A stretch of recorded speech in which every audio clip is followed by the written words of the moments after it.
자, 첫 번째 문제부터 지금 바로 만나보겠습니다.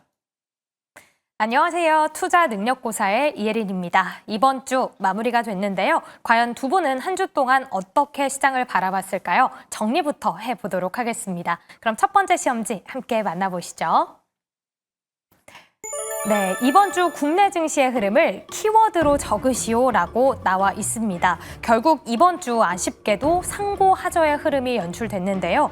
3,500선을 향해 달리던 코스피, 결국에는 트럼프 대통령의 투자금 압박을 비롯해서 이 대내외 좀 리스크가 많아졌던 하루였습니다. 이에 따라서 지난 8월 1일 검은 금요일 이후로 최대 낙폭이 그려졌는데요. 오늘의 경우에는 6거래일 만에 3,400선마저 깨지는 아쉬운 모습이 나왔던 하루였습니다.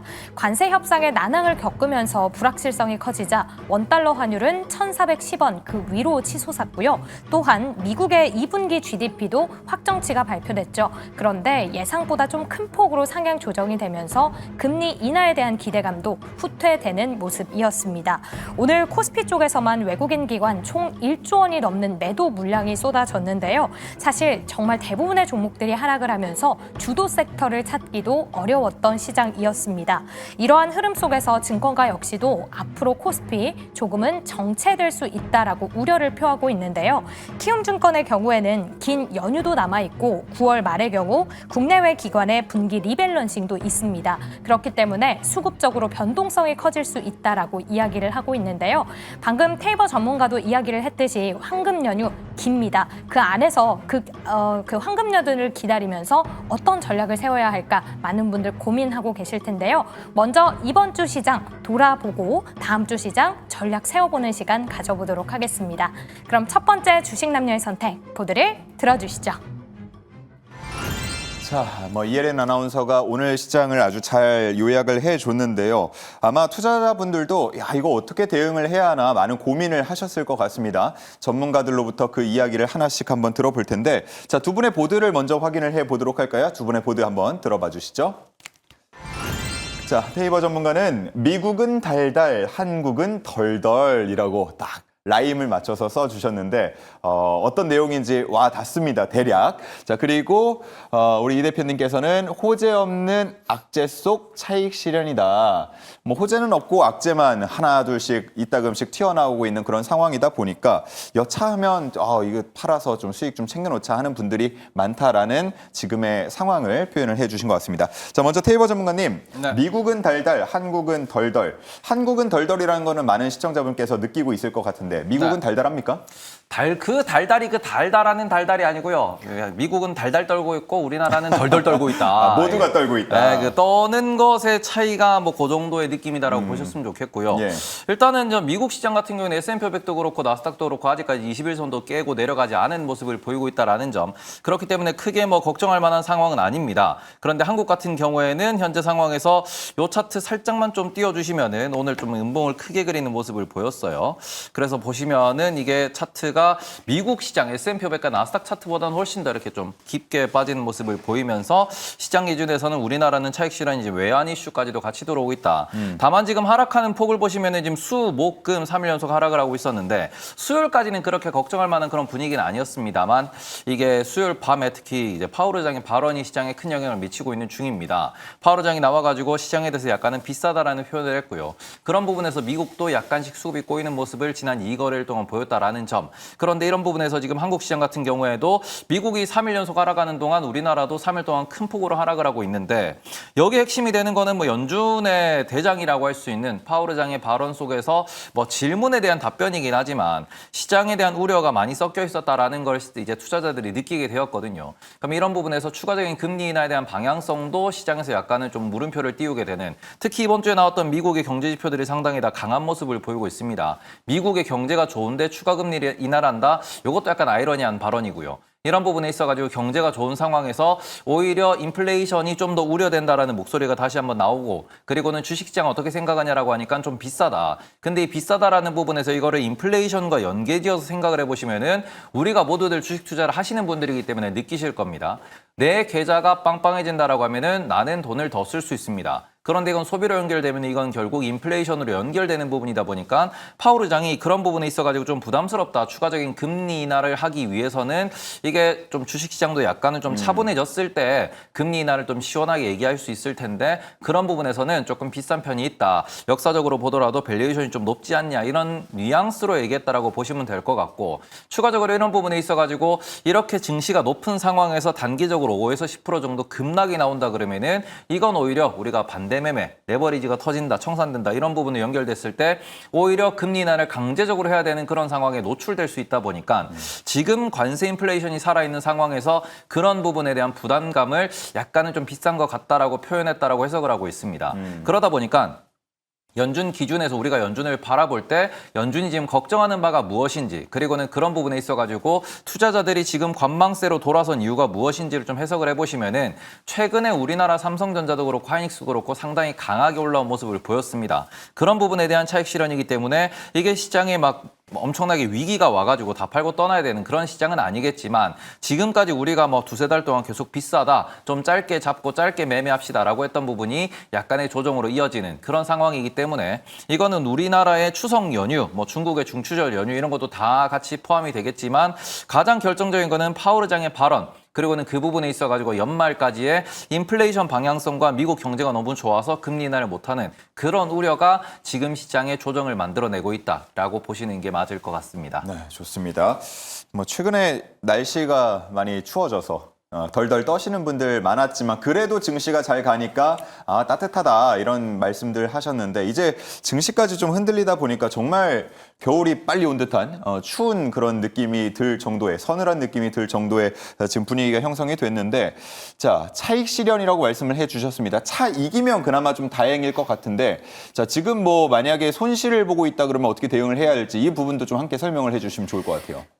일단 외국인의 차익 실현이 좀 있었던 것 같고요. 국내 개인 투자자분들도 섹터를 좀 잘 선택하신 분들은 비교적 그래도 괜찮은 수익권에서 마무리를 하신 분들도 계실 거고 아니면 비중 자체를 좀 축소해 두신 분들도 계실 것 같은데요. 일단 특별히 우리가 호재라고 얘기할 수 있었던 건 이번 주 증시에 있었나라고 기억을 했을 때는 딱히 떠오르진 않는 것 같습니다. 오히려 악재라고 볼 수 있는 게 트럼프가 3,500억 달러 선불에 대한 이야기를 했는데요. 곧 지급을 해야 되고 현금으로 지급해야 되고 우리나라 외환 보유액 생각을 하면 너무나 현실과 동떨어진 이야기 같기 때문에 그렇죠. 이런 부분들이 원달러 환율 자체를 굉장히 크게 변동성을 유발을 시켰고 이런 대미 협상에 대한 부분들이 계속 지연되고 불확실성이 나타나고 하다 보니 시장에 대한 이런 심리 자체도 깨질 수밖에 없고 실질적으로 굉장히 좀 어려운 상황에 있다라는 거 이게 첫 번째인 것 같고 두 번째 같은 경우에는 최근에 우클로 관련돼서 클라우드 계약 성과를 시장이 좀 과도하게 보고 있다라는 이야기가 나왔고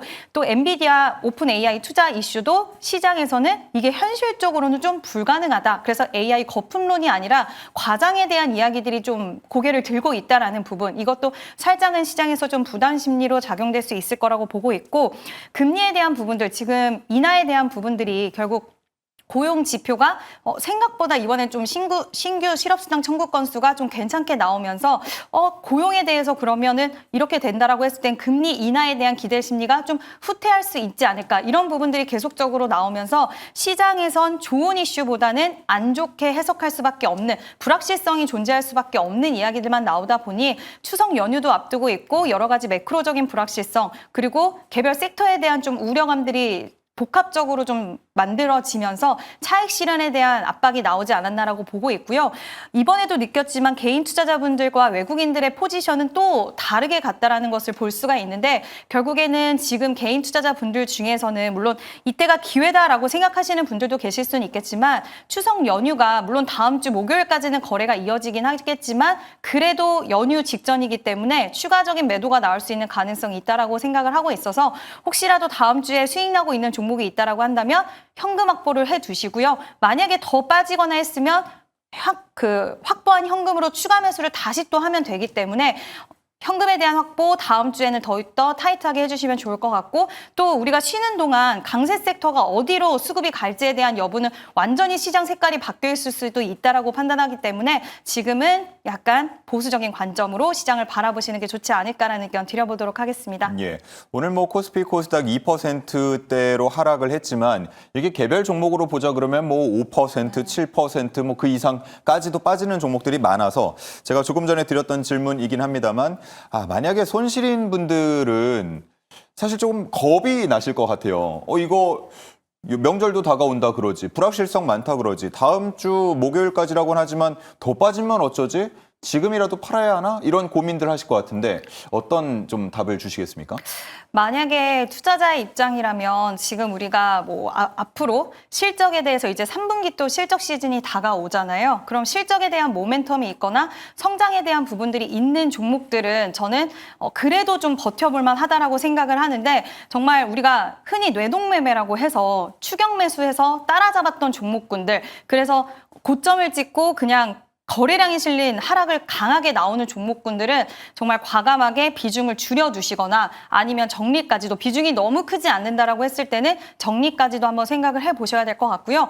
연휴 이후에 이제 실적 시즌이 도래함에 따라서 새롭게 부각을 받는 섹터라든지 그리고 저가 매수의 기회를 주는 쪽이 있으면 그쪽으로 오히려 갈아타는 게 더욱더 낫지 않을까라는 의견 드려보도록 하겠습니다. 예, 뭐 사실 지금은 이제 뉴스를 좀 잘 챙겨봐야 하는 그런 때가 아닌가 싶습니다. 악재라고 해서 무조건 시장에 다 나쁘게만 작용하는 것도 아니고 호재라 그래서 또 다 좋게만 뭐 상승으로만 이어지는 건 아니지 않습니까? 예를 들어 관세 협상 같은 경우도 지금은 불확실성이라 그래서 시장을 빠지게 하는 요소로 작용을 하고 있지만 이게 어떻게 보면은 어느 정도 바닥권까지 좀 잡히고 나서는 이제 관세 협상이 이루어질 일만 남았다라고 하면서 시장에서 또 좋게 해석을 할 수도 있는 거기 때문에 타점을 잡는 게 가장 중요할 것 같아서요. 들려오는 소식들 그리고 또 발빠른 대응이 필요한 순간이 아닌가라고 생각이 듭니다.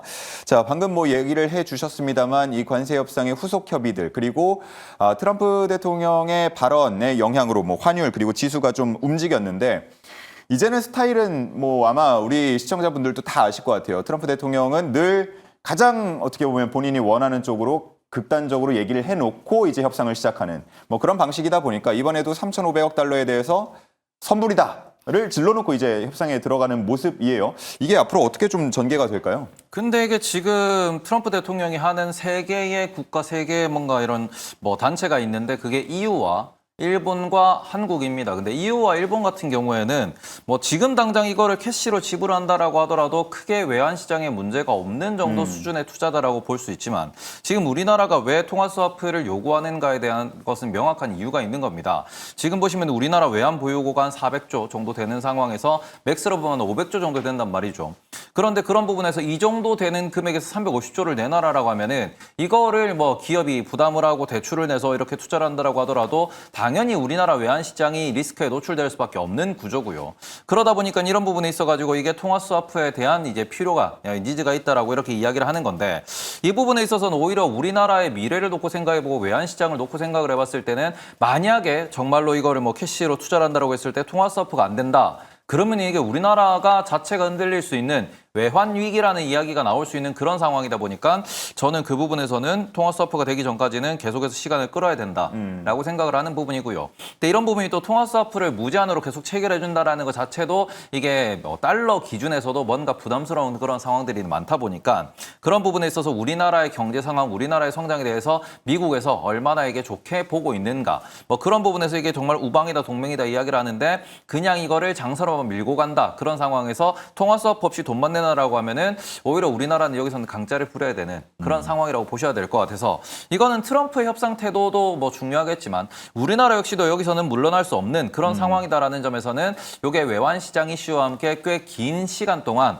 우리나라를 흔드는 이슈로는 될 수 있다라는 점 요건 좀 참고해 보셨으면 좋겠고 만약에 환율이 계속 올라간다라고 했을 때는 오히려 수출 기업들의 실적은 더 좋아집니다. 뭐 달러 표기로는 뭐 이게 뭐 중립이겠지만 우리나라 기준에서 원화 표시로 했을 때 수출 수출에 대한 데이터가 잡히기 때문에 그런 부분에서는 오히려 우리나라 기업들에서도 방향에 대해서 원화 약세에 대한 배팅에 있어가지고 수출 기업이라든지 아니면 여러 가지 기업들에 있어가지고 원화가 약세로 갈 때, 원화가 강세로 갈 때 좋은 섹터들이 따로 있어요. 그런 부분에서 원화 약세에 대해 가지고 달러 강세에 대해 가지고 실적이 잘 나올 수 있는 그런 섹터들도 한번 뭐 트레이드의 대상으로 삼아서 공부해 보시는 거는 하나의 기회가 될 수 있지 않을까, 이렇게 볼 수 있을 것 같습니다. 네, 좋습니다. 뭐 저도 이제 시장을 바라보는 한 명의 투자자로서 참 이게 우리 언제까지 협상합시다라는 기일이라도 좀 정해놓고 하면 조금 불안감이 덜할 것 같은데 기약이 없다 보니까 아마 지켜보는 분들이 조금 더 답답하고 어렵게 느끼실 것 같습니다.